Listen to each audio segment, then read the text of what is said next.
Hoy vamos a ver la segunda presentación en videoconferencia sobre renta fija, segunda y última.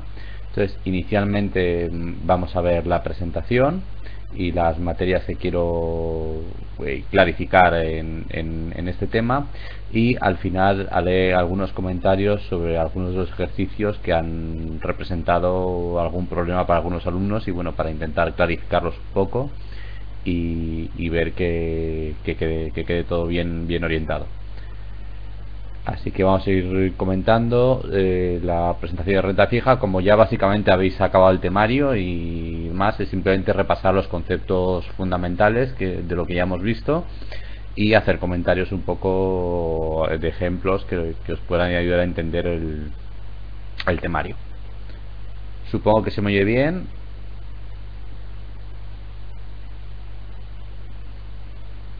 Vale, perfecto. Es que esto de hablar sin que a uno le contesten a veces es un poco raro. Aquí os presento un poco el índice de lo que vamos a ver hoy, que es más o menos el mismo temario que habéis ido estudiando, y que intentaré aclarar algunos conceptos. En primer lugar hablaremos de los bonos corporativos con diferentes apartados: el análisis de crédito, los factores que influyen. Hablaremos de las agencias de rating, que como sabéis pues son entidades que han estado muy en el boca a boca en los últimos años, y otros riesgos que llevan la gestión de bonos corporativos. Luego hablaremos sobre la duración y la convexidad, y en último lugar sobre algunas estrategias de utilizando productos derivados de renta fija, con lo cual es un mix entre renta fija y derivados que sé que ya habéis visto también. Comenzamos hablando de los bonos corporativos. Entonces, a diferencia, como ya os expliqué en la videoconferencia anterior, hasta hace 4 o 5 años había algunos axiomas de renta fija, por decirlo de alguna forma, que se consideraba que los bonos emitidos por los estados se consideraban, por lo menos de estados de países de primer orden, se consideraban como inversión sin riesgo o asimilable a la inversión sin riesgo. Evidentemente en los últimos 5 años esto ha cambiado radicalmente, y hoy ya se considera que esos bonos también tienen riesgo. Lo que sí es verdad es que generalmente los bonos corporativos suelen tener un riesgo de crédito mayor que un bono emitido por el Estado, salvo excepciones tipo países en una grave crisis, como podría ser el caso de Grecia, en Portugal, Irlanda, España incluso, o hablando de otros países, pues Venezuela es un país que tiene un riesgo de crédito de país altísimo. Argentina hoy día es el número 1 del ranking, puesto que todo el mundo espera que en un momento u otro vaya a entrar en una situación de default, de impago, o de por lo menos reducción de los pagos que realmente tiene comprometidos. Y como os estaba explicando, pues ha habido, en los últimos 5 años ha cambiado mucho la visión del riesgo que conlleva los bonos estatales o bonos emitidos por los gobiernos, que no son bonos corporativos. Vamos a situarnos, vamos a pensar en un país con una capacidad de pago alto, y que en principio su bono de los bonos del Estado se considera una inversión sin riesgo o asimilable a inversión sin riesgo. Podemos poner plan de Estados Unidos, Alemania, Finlandia, ejemplos similares. En cuanto a los bonos corporativos, bonos de empresas de esos países, vamos a ver qué factores influyen en que esos bonos tengan mayor o menor riesgo. Pongamos en el caso de una empresa finlandesa, por ejemplo, vamos a coger el caso de Nokia. Pues qué factores influyen para ver si Nokia conlleva mayor o menor riesgo. Entonces, hay factores, por un lado, políticos. Evidentemente, la estabilidad política y social del país, la forma en que se transmite el poder, si se hace siempre de forma ordenada o es vía golpe de Estado tras golpe de Estado, el tipo de relaciones internacionales que se tienen, un poco la seriedad a la hora de cumplir las obligaciones internacionales, incluso la capacidad para afrontar situaciones adversas, influyen a la valor de la compañía. Es decir, comparar, por ejemplo, Finlandia, que es un país totalmente organizado, donde las elecciones se realizan sin ningún problema, la transmisión de poder se hace correctamente, tiene relaciones internacionales con todo el mundo, tiene una estabilidad del país enorme, comparado con, por ejemplo, lo que podía ser Argentina en los años 80, con un golpe de Estado por aquí, un golpe de Estado por allá, una dictadura, quítate tú que me pongo yo, y evidentemente eso conlleva a transmisiones de poder muy problemáticas, y eso puede influir que la situación de una compañía, dependiendo si apoyaba al gobierno anterior o al actual, cambiará radicalmente por temas puramente políticos, no por un tema económico. Estos factores darían un plus de riesgo. Por ejemplo, el caso de YPF en Argentina. YPF era una compañía argentina que en teoría tiene una capacidad de pago buena y demás, pero sus bonos ya consideraban el riesgo de lo que ocurrió, que es que Argentina nacionalizara YPF y pudiera limitar el pago de intereses, etcétera.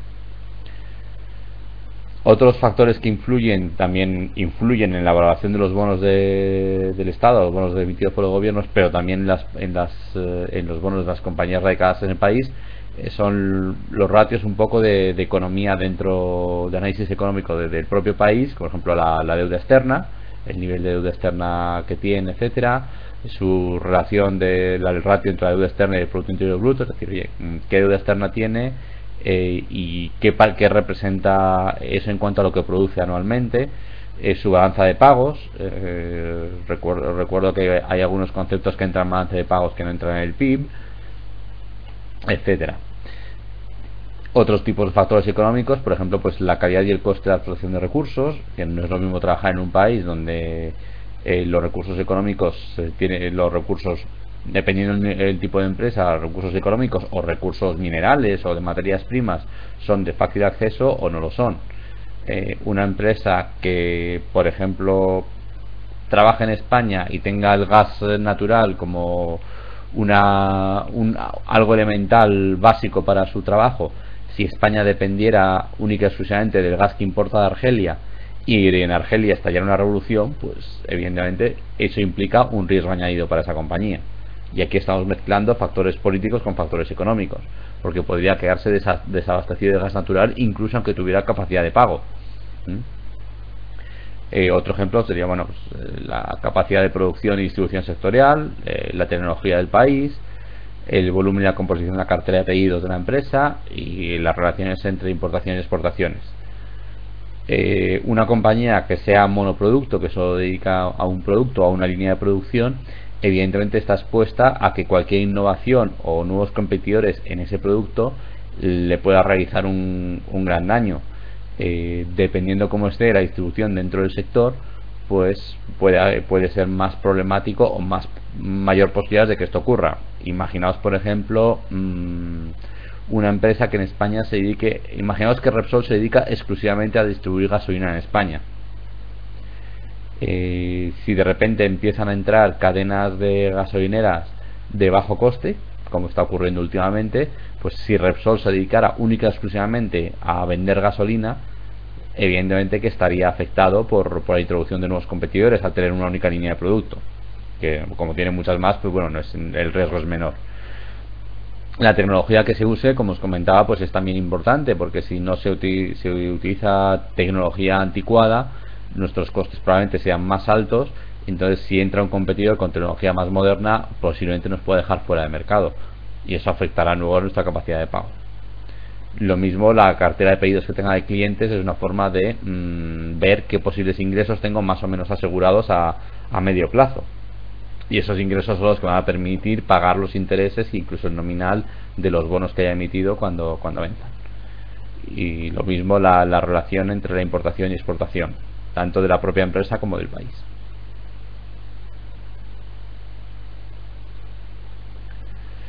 Vamos a comentar un poco sobre el rating, que ya hablamos en su día.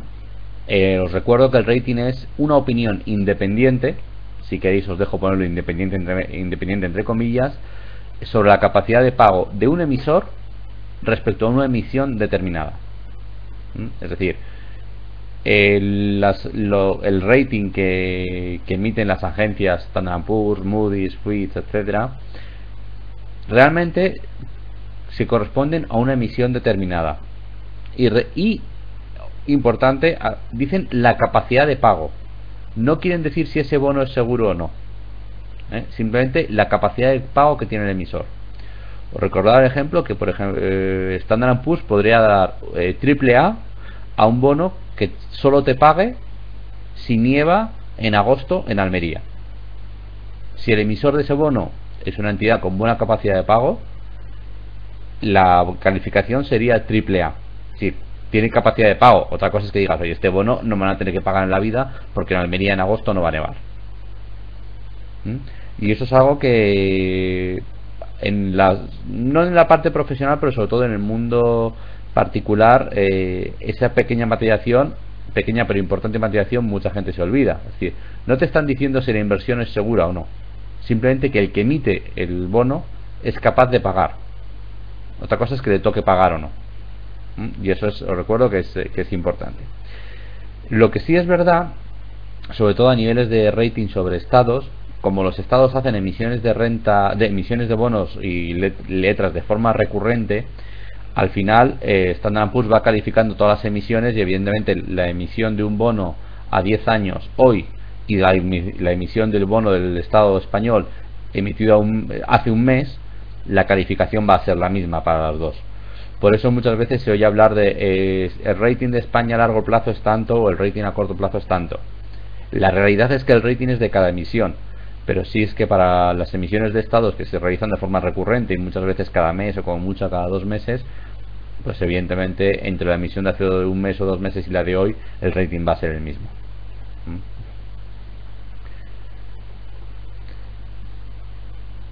Aquí tenéis un pequeño cuadro que está también en los apuntes, un poco simplemente para que tengáis como constancia cómo es la equivalencia entre unas agencias y otras de lo que llaman triple A, doble A sencilla, y ya bueno, que unos ponen A menos, o A sencilla.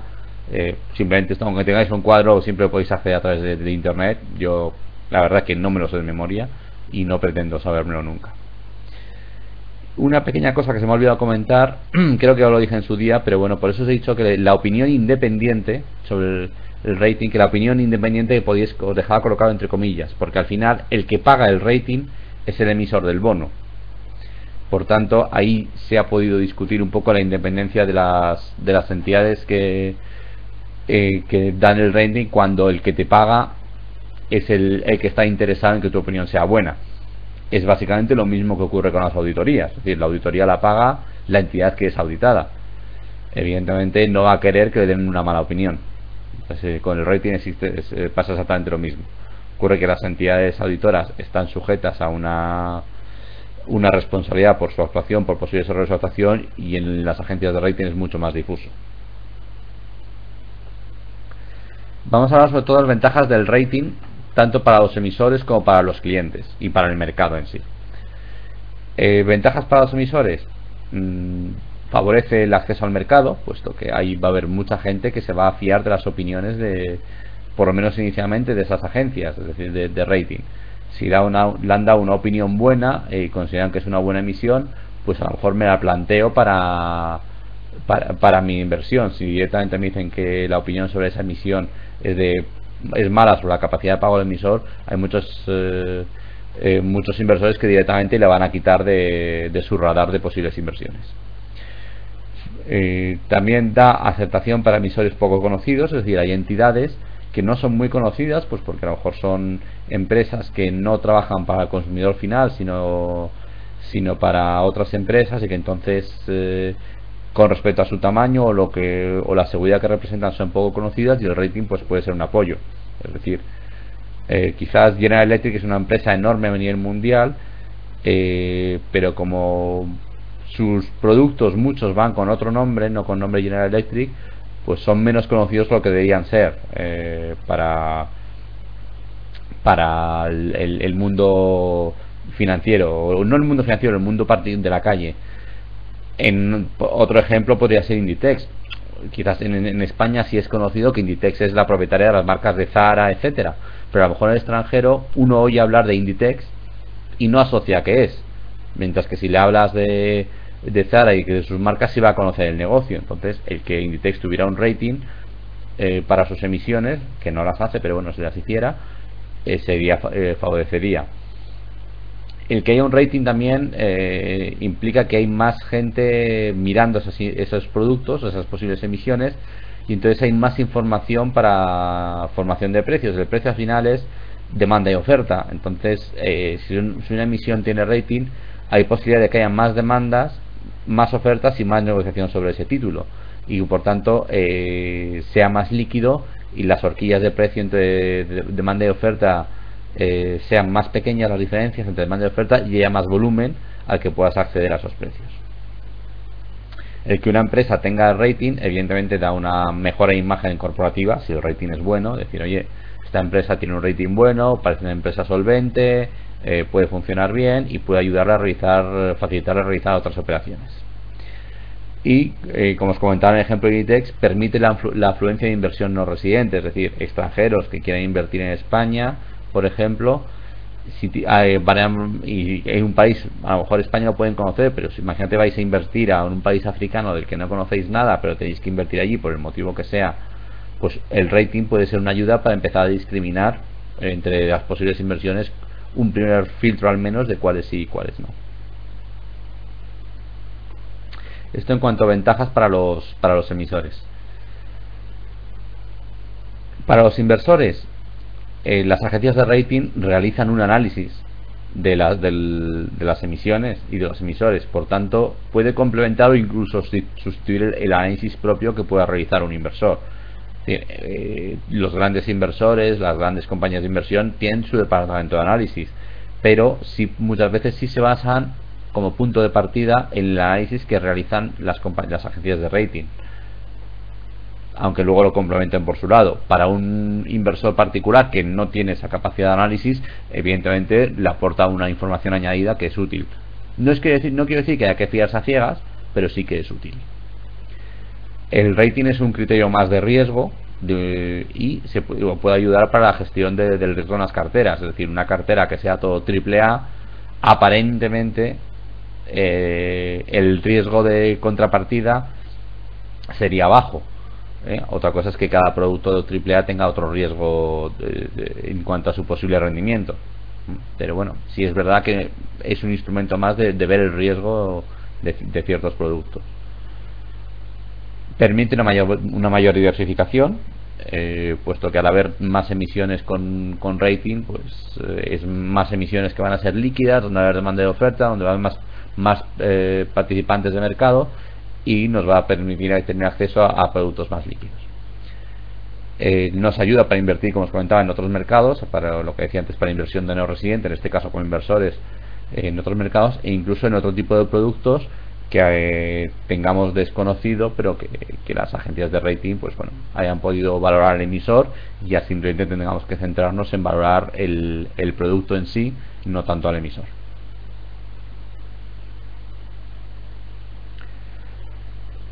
Pasando ya a otros riesgos de invertir en la renta fija, hemos hablado ya del riesgo de crédito, que es el riesgo de que la contrapartida tenga capacidad de pagarnos, el riesgo de liquidez. Es decir, si negociamos un bono que la emisión ha sido pequeña o que casi todo el bono está en manos de un inversor que no hace compras y ventas, pues ese bono no va a haber mucha gente queriendo comprar y vender. Por tanto, tenemos un riesgo de liquidez de que si necesitamos comprar o vender ese bono, no haya muchos bonos en mercado o mucha demanda de mercado o mucha oferta. Entonces las horquillas de precios entre la demanda y la oferta sean muy grandes y para poco volumen. Y en el caso de bonos que sean en otras divisas o que tengan exposición a otras divisas, hay un riesgo de tipo de cambio. Esto creo que está claro y lo habéis visto ya en los apuntes.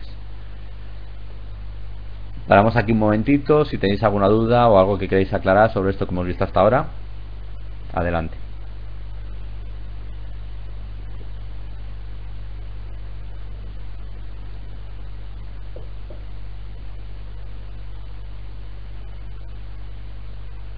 ¿No hay dudas? ¿Todo bien? De acuerdo. Pues vamos a pasar a hablar de la duración y la convexidad. Esto lo habéis visto ya en los apuntes. Os recuerdo el concepto de duración. En primer lugar, es la media ponderada de los flujos de caja actualizados de un bono o cartera. Por decirlo de alguna forma, es la vida media del bono. Mide el riesgo de interés de un activo o cartera. Ahora que ya habéis estudiado derivados, la duración es muy similar, pues es prácticamente el mismo concepto que la delta en un producto derivado. La duración te dice el riesgo de tipo de interés de un activo o cartera, es decir, cómo se va a mover el precio del activo al moverse el tipo de interés. Os recuerdo que la delta os dice cómo se va a mover la opción al moverse el precio del subyacente. Aquí es cómo se va a mover de precio el bono a moverse su subyacente. ¿Cuál es el subyacente del bono? El tipo de interés. Por tipo de interés, evidentemente me refiero a la TIR, el tipo de interés de ese bono. Espero que esto haya quedado claro, porque a lo mejor si tenéis el concepto de delta y gamma claro, os puede ayudar mucho a entender el concepto de duración y convexidad. El llamar equivalente a subida media viene explicado por la línea siguiente. La media ponderada de flujos al final te dice: tienes un bono a 5 años, pero tienes cobros de cupón antes de esos 5 años. Por tanto, la vida media de todos esos flujos no es 5 años, sino que va a ser inferior. Depende de los cupones, etcétera. Puede ser 4, 4,2, 3,8, dependiendo. Si fuese un cupón cero, la vida media es la vida del bono. Como no paga intereses, todo el pago se hace el vencimiento, es el tiempo que queda hasta el vencimiento. Os recuerdo, y esto quiero insistir porque creo que os puede ayudar bastante a entender el concepto: la duración es asimilable a la delta en las opciones. Y por tanto, cuando hablemos de cubrir la duración de cubrir el riesgo de tipo de interés de una cartera, de inmunizar una cartera, será como calcular el delta de una opción. También hemos visto en los apuntes el concepto de duración modificada, que es simplemente la duración es el concepto teórico y el que viene de la fórmula matemática con la primera derivada parcial. La duración modificada simplemente es una pequeña adaptación de la duración estándar para que los cálculos sean mucho más sencillos, y es simplemente la duración estándar dividido por 1 más la TIR y cambiar de signo para que se haga los cálculos matemáticos con el signo correcto.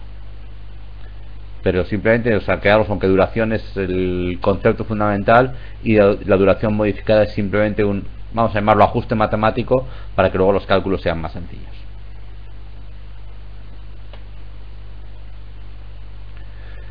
Pasamos a la convexidad. Habréis visto, lo hemos comentado ya, en algún ejemplo se ha visto que al analizar el cambio de precio de un bono en función de la duración, si el movimiento de tipo de interés de la TIR era grande, la duración no mide perfectamente ese cambio de precio. ¿Por qué? Lo mismo pasa en una opción. Si una opción tiene un delta a este nivel de, por ejemplo, 60, si sube mucho el precio, el delta va a pasar de 60 a 80. Entonces, si aplicamos un delta de 60, como ese delta va a ir creciendo según va moviéndose el subyacente, al final la cobertura no es perfecta y hay que ir haciendo ajustes que nos manda la gama. Pues aquí es lo mismo. La duración es perfecta en un punto determinado y para un movimiento infinitesimalmente pequeño. A partir de ahí, cuanto mayor es el movimiento, la diferencia es mayor y hay veces que al principio, en los primeros movimientos, es despreciable esa diferencia, pero llega un momento que empieza a tener influencia importante, y es donde entra la convexidad, que es equivalente, y lo pongo entre muchas comillas, a la gama de las opciones. Matemáticamente es lo mismo, es la segunda derivada parcial respecto al cambio de la TIR. Y bueno, simplemente comentaros cuál es la convexidad. Realmente es la diferencia que hay entre calcular el precio del bono en función de la TIR exacta y demás, y el precio basándose en el movimiento de tipos de interés y la duración. Es decir, en cuánto se ha equivocado la duración, es básicamente lo que te dice. ¿Ha quedado claro esto? Creo que no tenía nada más de duración y convexidad. No. Ha quedado claro el tema de duración y convexidad. No me importa repetirlo en absoluto, hacerlo más despacio si hay dudas. Es el concepto teórico de renta fija más importante, los dos, la duración y la convexidad, sobre todo la duración.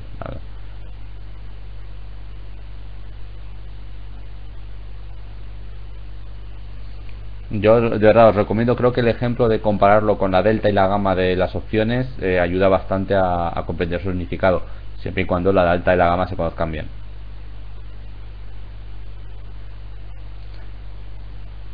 Hola Pablo, has llegado un pelín tarde a la presentación, bienvenido. Bueno, aquí tienes el índice de lo que hemos visto hasta ahora, bonos corporativos, hemos hecho una explicación de la duración y la convexidad, simplemente se pueden asimilar a algunos conceptos que habéis visto en derivados. La duración sería asimilable a la delta, simplemente la delta es cómo cambia el precio de la opción a variar el precio subyacente. ¿Cuál es el subyacente en un bono? Pues el tipo de interés, la TIR. Entonces, cómo cambia el precio del bono en función de cómo cambia la TIR. Y la convexidad, cuando los movimientos de TIR son grandes, cómo cambia la duración.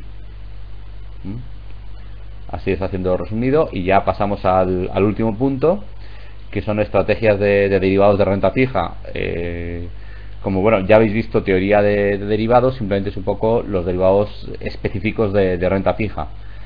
Para realizar operaciones de derivados de renta fija a corto plazo, podemos hacer futuros, forward y opciones.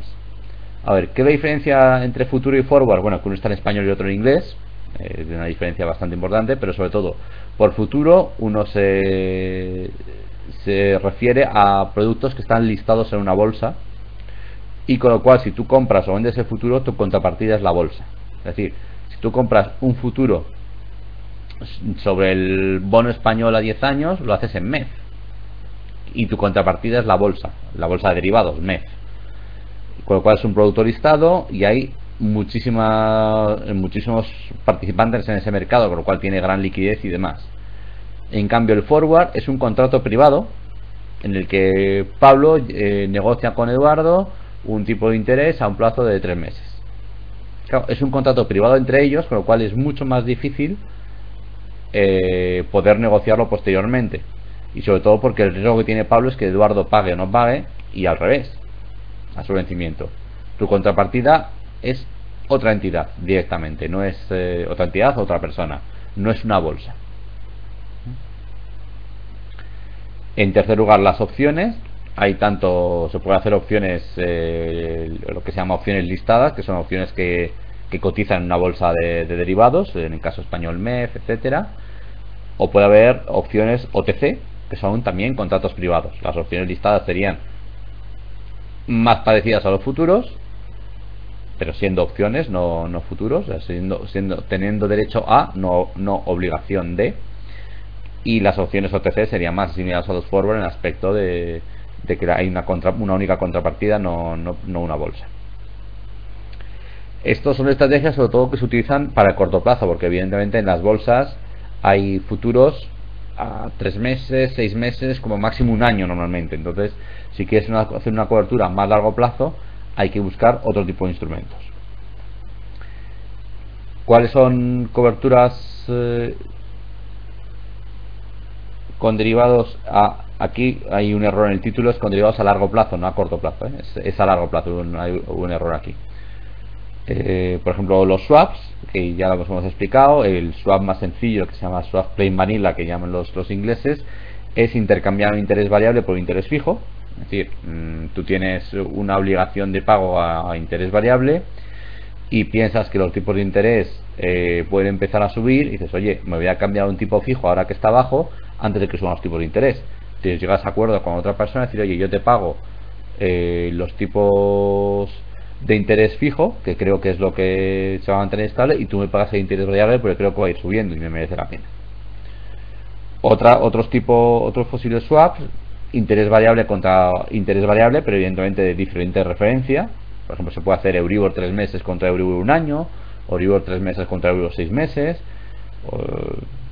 o un mes contra 6 meses, etcétera. Y cualquier opción que dentro de los tipos de interés que hay información, cualquier opción que se puede negociar. Como el swap es un contrato privado también, es lo que tú acuerdes con la contrapartida.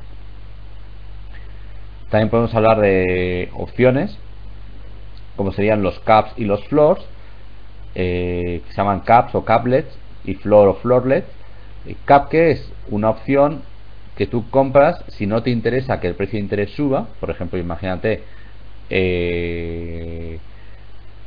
una hipoteca y no quieres que el tipo de interés pase a determinado nivel, compras una opción cap Sí, por ejemplo, no quiero que el tipo de interés de mi hipoteca suba del 8%, entonces pagando una prima comprarías una opción CAP en la cual nunca pagarías más del 8%.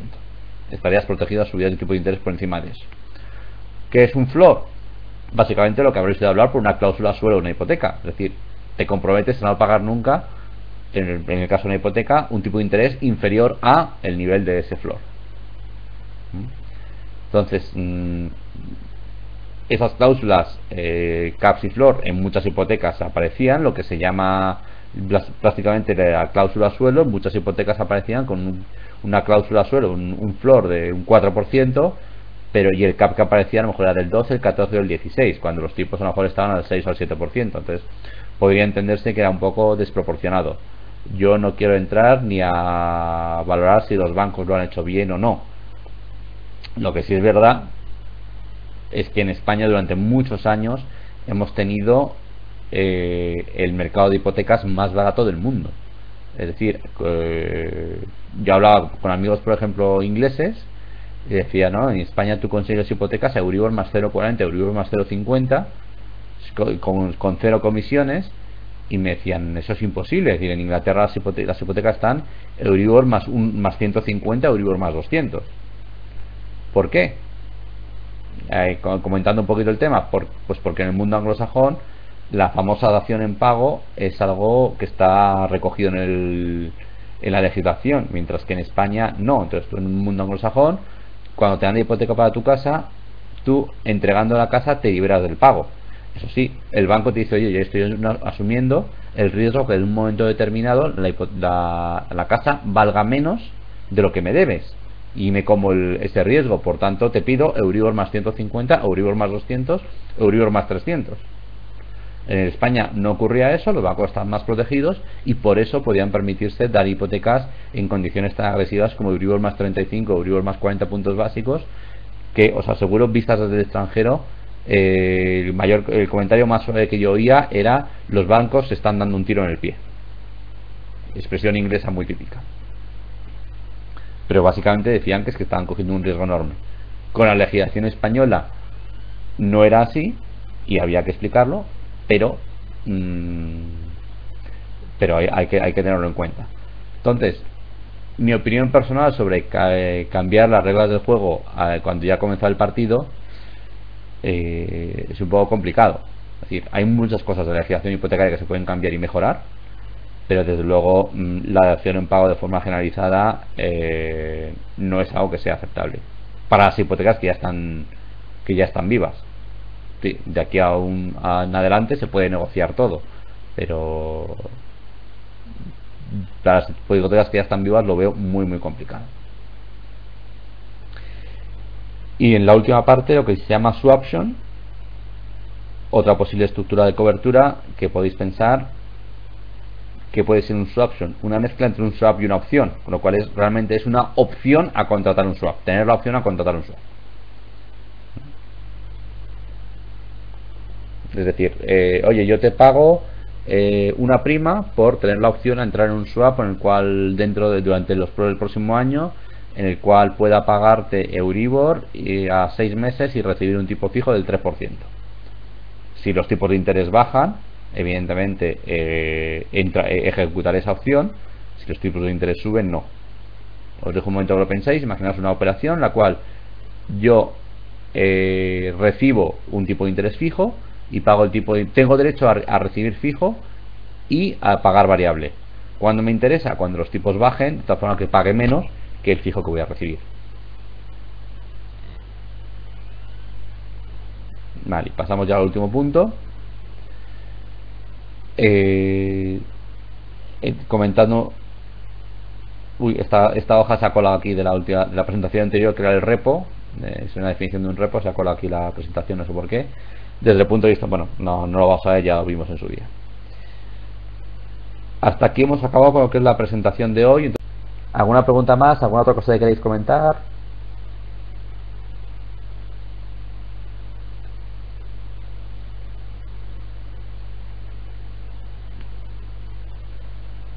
Pues nada, pues por mí entonces lo dejamos aquí. Y nada, espero que el curso os haya sido útil.